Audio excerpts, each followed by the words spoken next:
My name is Nadia. I am 31 years old, and the afternoon my parents called me a disgrace in front of 30 people. I did not cry, did not argue, did not say a single word in my own defense. It was my cousin Bola's engagement party. The backyard was full of relatives I had not seen in years, neighbors who had watched me grow up, and family friends who still remembered me as the quiet girl with the big dreams. The food was warm, the music was easy, and everything felt like a celebration until my father stood up from his chair and pointed at me across the garden. He said it clearly enough for everyone to hear. He said I was a disappointment. He said my choices had embarrassed the family. He said my mother had cried over me more times than he could count. He listed the things I had not done. No stable job, no husband, no house, nothing to show for 31 years of living. My mother did not stop him. She sat beside him with her hands folded in her lap and looked at the tablecloth. I set down my cup. I walked through the gate at the side of the garden. I did not rush. My childhood bedroom still had the same curtains. Pale yellow, slightly faded. The same ones my mother had hung when I was 9 years old. I sat on the edge of the bed and stared at them for a long time. The anger came first. Hot and sharp, rising up through my chest until my hands were trembling. Then something else settled in underneath it. Something harder and colder and much more useful. I had been dismissed before. Not always in public, not always in front of 30 people, but the message had been delivered to me in smaller ways for years. The look my father gave when I told him I was leaving my accounting job to pursue product development. The silence from my mother when I explained that I wanted to build something of my own instead of climbing someone else's ladder. The comments at every family dinner, every holiday, every casual phone call that somehow always circled back to what I had not yet accomplished. I was not a disgrace. I knew that with a certainty that sat in my chest like stone. But I also knew that certainty meant nothing without evidence. And the evidence was still being built. 3 days after the party, I enrolled in a product design certification course at the Technical Institute on Broad Street. It ran 4 evenings a week and cost more than I had planned to spend that month. Paid it anyway. I had been working on a packaging solution for small food vendors, the kind of vendors who sold at weekend markets and needed packaging that was affordable, stackable, and did not look cheap. I had spoken to over 40 vendors in the past year.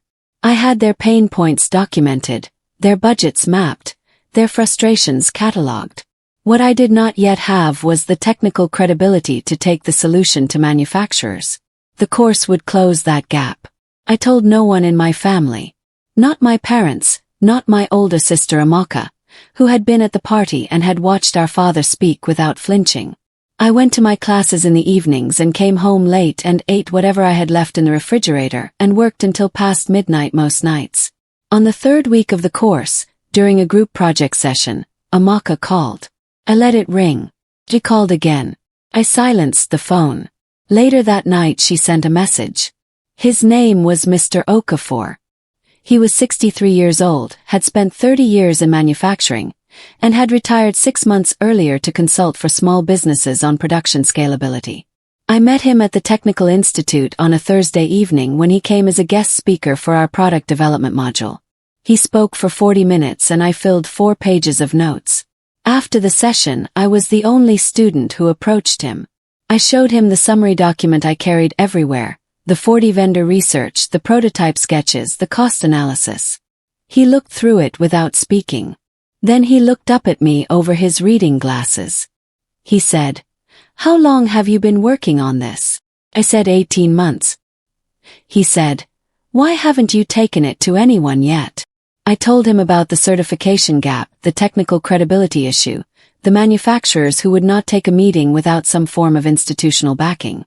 He was quiet for a moment. Then he said, "Come to my office Saturday morning. Bring everything." I did not tell my parents. I did not post about it. I got on the bus Saturday morning with my folder under my arm and my heart doing something that felt like the beginning of something real. The first Real win came 6 weeks later, and it was smaller than I had imagined but more satisfying than I can fully describe. A food cooperative in the Eastern District had put out a quiet request for packaging solutions for their member vendors. Mr. Okafor had heard about it through a former colleague and passed the information to me. I prepared a full proposal over 5 days. Design specifications, cost projections, supplier quotes, a sample run timeline. I presented it to the cooperative's management committee on a Wednesday afternoon. They awarded me the contract the following Monday. It was not large. 48 vendors, an initial order of 3 months' supply, a fee that covered my costs and left a modest margin. But it was real. It had my name on a formal agreement. It had a delivery date and a payment schedule and a contact person I would report to. I called Mr. Okafor from the bus on the way home. He laughed when I told him and said, "First one is the hardest. Write down exactly how you got it." I wrote it down. That evening Amaka called to ask if I was coming to Sunday dinner. I said I might be busy. Sunday dinner came and I went because staying away felt like hiding, and I had decided some time ago that I was done hiding. My father sat at the head of the table the way he always did, with the authority of a man who had never been seriously wrong in his own mind. My mother served the food and smiled at everyone and asked about everyone's week. Amaka talked about her office. Her husband Femi talked about a promotion he was expecting. Then my father turned to me. He asked if I had sorted myself out yet. He used that exact phrase. Sorted yourself out. As if I were a pile of laundry that had been left too long. I said I was working on several things. He said, "Several things? You know your cousin Beezy just got promoted to branch manager. She is 3 years younger than you." My mother nodded. She said, "We just want to see you settled, Nadia." I looked at my plate. I thought about the signed contracts sitting in my folder at home. I thought about the 48 vendors and the payment schedule and Mr. Okafor's voice on the phone saying first one is the hardest. I said, "I know." I did not say anything more. The sabotage came from a direction I had not fully anticipated. My father had a friend named Mr. Adebayo who ran a small printing and packaging firm in the industrial area. I had known about Mr. Adebayo's company for years but had never approached him because his prices were higher than the suppliers I had already negotiated with, and his minimum order quantities were too large for my current scale. What I did not know was that my father had called Mr. Adebayo and told him about my project. Not to help me. To warn him. My father had told Mr. Adebayo that I was not serious, that I had no real experience, and that any businessman who got involved with me would be wasting his time. He had done this, I later learned, because he was afraid I would fail publicly and embarrass the family further. What my father did not know was that Mr. Adebayo had a nephew named Chidi who was building a procurement platform for small vendors. And Mr. Adebayo, after hearing my father describe my work in enough detail to make it sound real, had quietly passed my name to Chidi. Chidi sent me a message 2 weeks later asking if we could talk. Chidi's platform was called TradeLink. It was 14 months old, had 300 registered vendors on it, and was trying to solve the exact problem I had been working on from the supply side. He needed a packaging partner who understood the vendor market at the ground level. I had 40 vendor interviews and a live contract proving I understood it. We met at a coffee shop near his office on a Tuesday afternoon. He was 28, focused and direct. He had done his research before the meeting. He knew about the cooperative contract. He asked about my supplier relationships and my production capacity and my timeline for scaling. I answered every question clearly. Then I asked him questions back. By the end of the meeting, I understood something about myself that I had not fully articulated before. The thing I had been building was not just a packaging solution. It was a supply chain position. A piece of infrastructure that every vendor on a platform like TradeLink would need. I had been thinking too small about what I had. Mr. Okafor had told me once that hidden talent is usually just unframed talent. He was right. I called him that evening and told him about TradeLink. He listened to everything. The vendor cooperatives coordinator was a woman named Mrs. Afalabi. She was practical, no nonsense, and deeply trusted in the vendor community.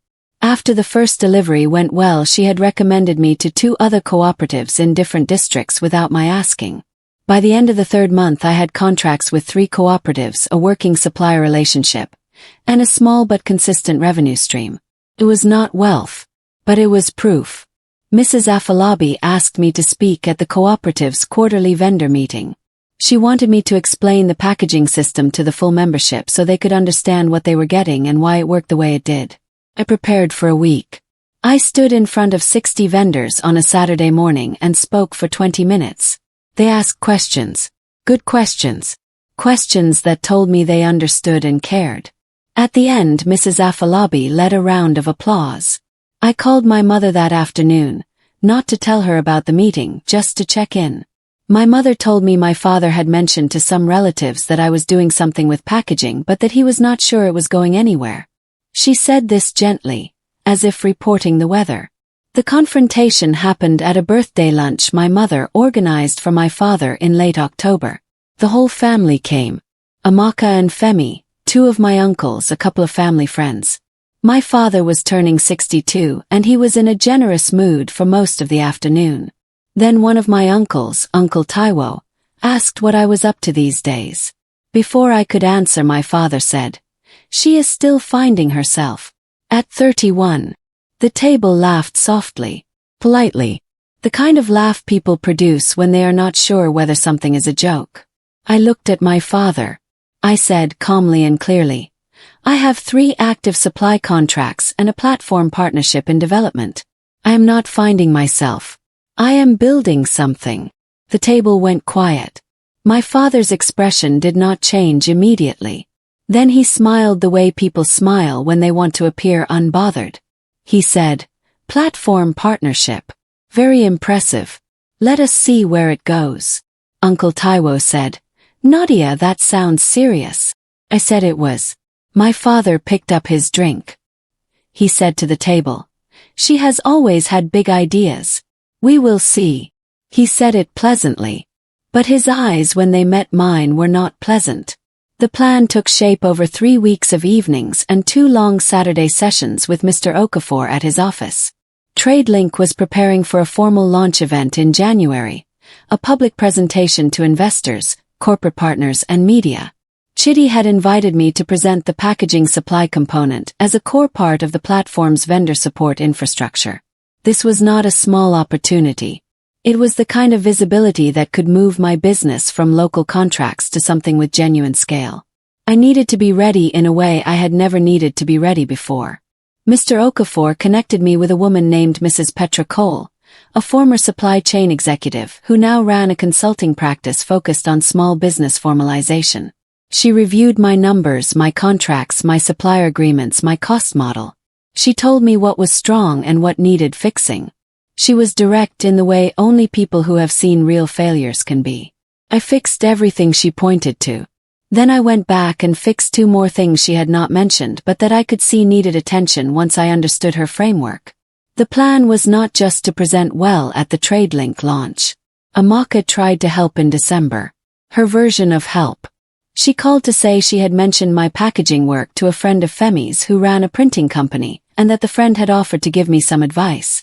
Free advice, she said. Very generous. I thanked her and asked for the friend's name. His name was Mr. Tund Bello.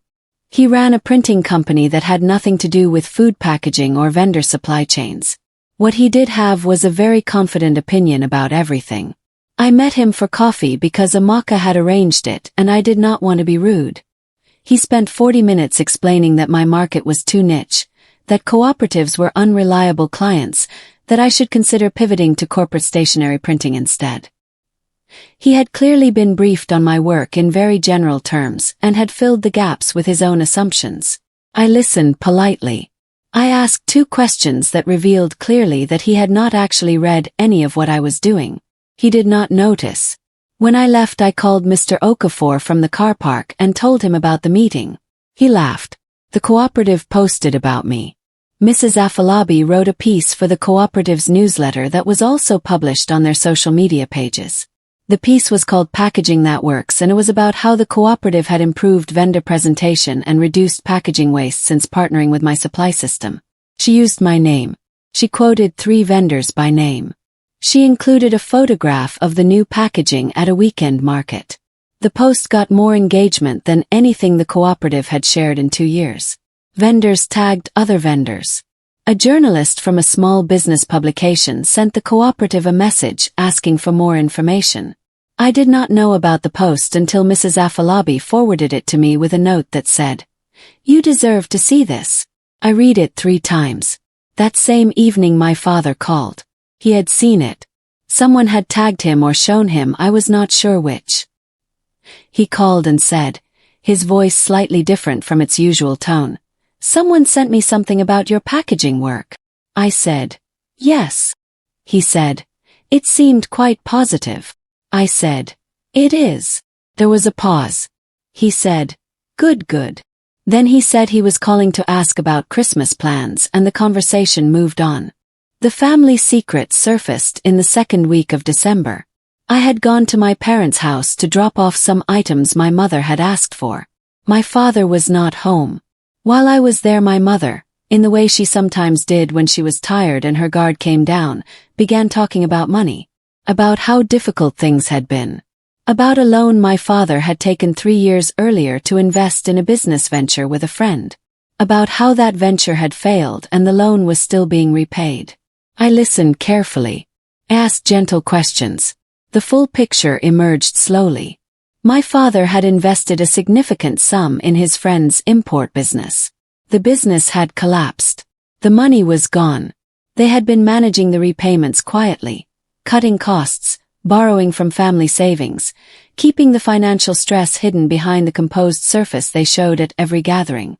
My father had called me a disgrace for not being financially stable, while quietly managing a failed investment of his own. I did not feel triumph at this. I felt something closer to sadness and also understanding. A man who had failed privately and could not admit it would measure everyone else's visible struggles against his hidden ones. January came and TradeLink's launch was 3 weeks away. My contracts had grown. The 3 cooperatives had renewed and one had expanded its order. Mrs. Petra Cole had helped me restructure my supplier agreements so that I was operating with better margins and a more defensible cost position. Chitty and I had been meeting weekly to align the packaging supply narrative with the broader TradeLink platform story. And Amaka was jealous. I could see it clearly at the New Year gathering my parents hosted. She watched me differently than she used to. Before, she had watched me with the mild dismissiveness of an older sister who believed her path was correct and mine was confused. Now she watched me with something sharper. Something that told me she had seen the cooperative post and had done some quiet calculations. She pulled me aside near the kitchen and said, "So this TradeLink thing, is it a real partnership or just a trial?" I said, "It is a formal partnership."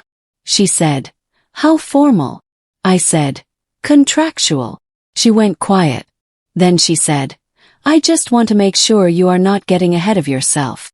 I looked at her. I said, "I appreciate that." And I walked back to the sitting room.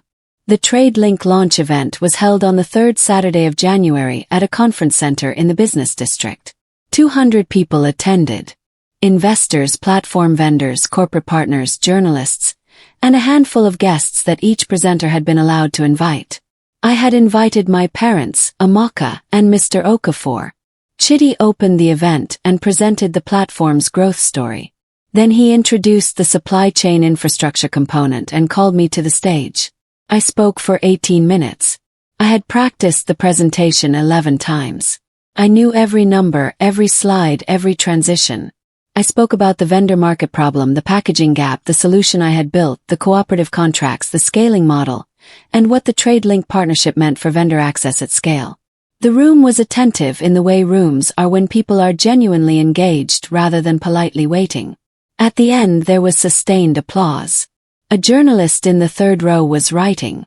2 investors I recognized from Chitty's briefings were nodding at each other. I looked out at the audience during the applause and found my parents in the 7th row. My mother had her hand over her mouth. My father was clapping. The moment came during the networking session after the presentations. My father, moving through the room, found himself standing near a group that included one of the investors and Mrs. Petra Cole. The investor, making conversation, said he had been particularly impressed by the packaging supply presentation. He asked my father how he knew me. My father said, "She is my daughter." the investor said. You must be very proud. She has built something with real infrastructure thinking. Not many people at her stage understand supply chain positioning the way she does. My father smiled and nodded and said yes, yes, very proud. Then Mrs. Petra Cole, who had come to know me well over several weeks of work together, said warmly. She never mentioned how supportive her family was. She did all of this quite independently. There was a brief silence. My father said something polite and the conversation continued. But I had been watching from nearby and I had seen his face when Mrs. Cole said that. He did not look proud in that moment. He looked like a man being handed an accurate mirror for the first time in a long while. He did not say anything to me about the exchange. The congratulations came from everywhere in the days that followed. Mrs. Afalabi sent a message the morning after the event. 3 vendors from the cooperative sent individual messages. Chitty shared a post about the launch that mentioned my name and the packaging supply component specifically. The small business publication that had contacted the cooperative 3 months earlier ran a short piece about the TradeLink launch and included 2 sentences about my work. And relatives called. Aunt Ngozi, who had been at Bola's engagement party and had heard my father call me a disgrace across the garden, called to say she had read the article and was so happy for me. Uncle Taiwo, who had watched my father dismiss me at the birthday lunch, sent a message saying he always knew I had something in me. I thanked everyone warmly and genuinely. My mother called twice in 3 days.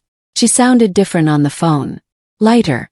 She said people had been asking her about my work and she had been telling them everything she now knew. She said my father had read the article twice. I said, "That is kind of him." She said, "He is proud, Nadia. He just does not always know how to say things."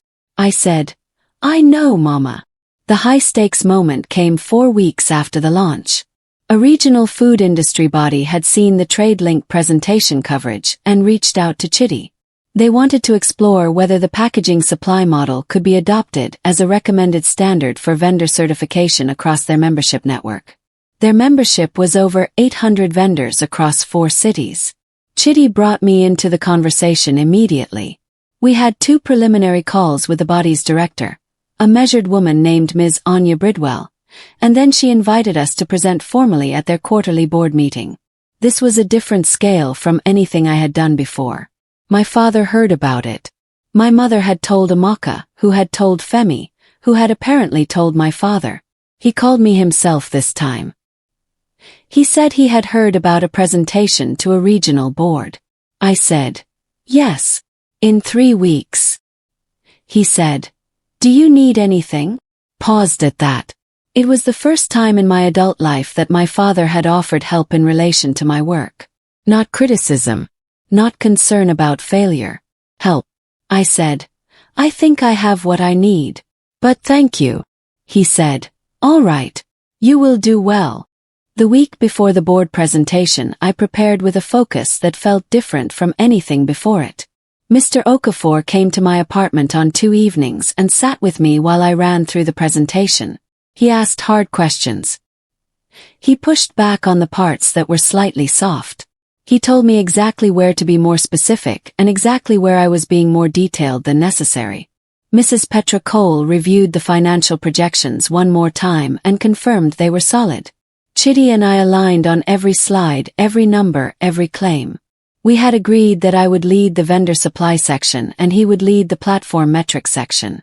The structure was clean and clear. 2 days before the presentation, Amaka called. Her voice was different this time. Not the slightly superior older sister tone I was used to.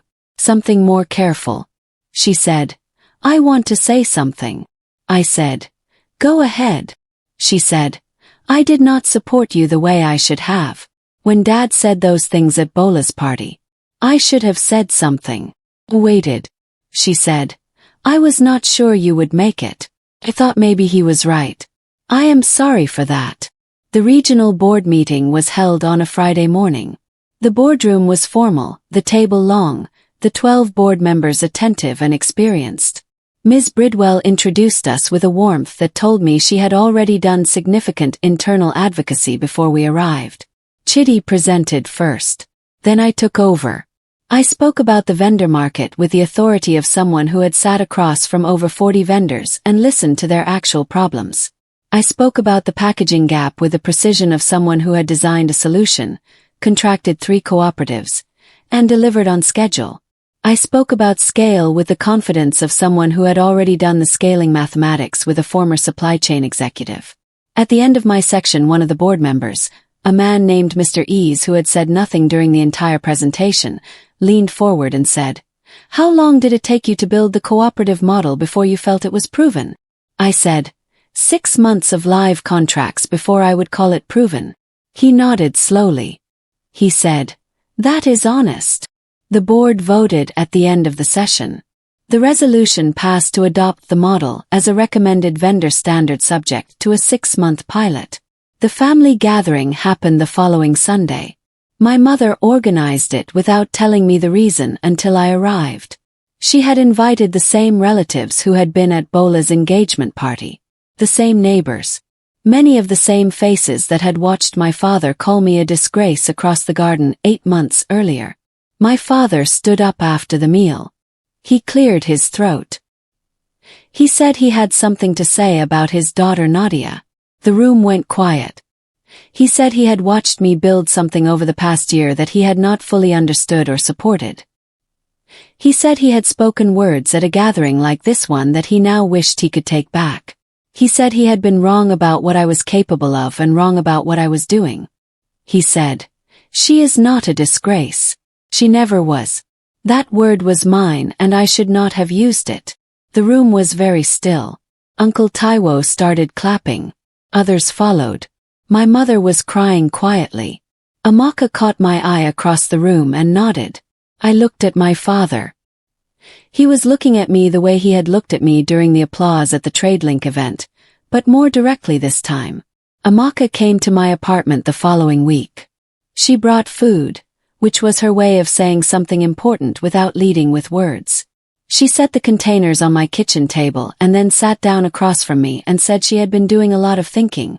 She said she had spoken to a friend who ran a small catering business and that her friend had been struggling with exactly the packaging problem I had spent 2 years solving. She asked if I would be willing to meet with her friend. Said yes. Then she said something else. She said she had been talking to Femi about her own work and had realized she had been coasting for 2 years in a role that did not challenge her. She said watching me over the past months had made her uncomfortable in the best way. I asked what she was thinking of doing. She said she was applying for a senior role at a different firm. Something she had been told repeatedly she was not ready for.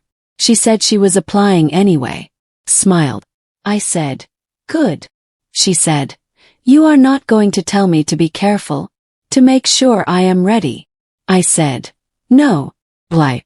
By the time the pilot with a regional food body entered its 3rd month, I had 4 full-time staff and had moved out of my apartment into a small commercial space in the business district. The pilot was performing ahead of projections. Ms. Bridwell had shared the early results with 2 other regional bodies. There were 2 inquiries on my desk from organizations in different cities. Mr. Okafor came to see the new office on a Thursday morning. He walked through it slowly, looking at everything. Then he sat in the small meeting room and had tea with me. He said, "When you came to me with that folder, I knew 2 things. I knew the idea was sound. And I knew the person holding the folder was going to be the harder sell, not to investors or clients, but to herself." I said, "You were not wrong." He said, "What was the hardest moment?" "Thought about it." I said, "The party. Standing up and walking out without saying anything." He asked why that was the hardest. I said, "Because I did not know yet if I had anything to walk toward. I just knew I could not stay." He nodded. He said, "That is usually how it starts." 8 months after my father called me a disgrace across a garden in front of 30 people, I stood at my own desk in my own office on a Thursday morning and read through the pilot report Ms. Bridwell had sent the night before. The numbers were good. The vendors were satisfied. The expansion conversation was already scheduled. I thought about the yellow curtains in my childhood bedroom, the notebook under the bed, the 40 vendor interviews, the certification course on Broad Street. Mr. Okafor's office on a Saturday morning. The cooperative contract. Trade link stage. The boardroom with the long table and Mr. E's asking his honest question. I thought about my father standing up at Sunday lunch and saying the word wrong in front of the same people who had heard him say disgrace. He had been afraid of public failure while managing a private one. I understood that now. I did not hold it. It was his weight to set down, not mine to carry. What I had carried was the words themselves. All 31 years of the accumulated doubt and dismissal.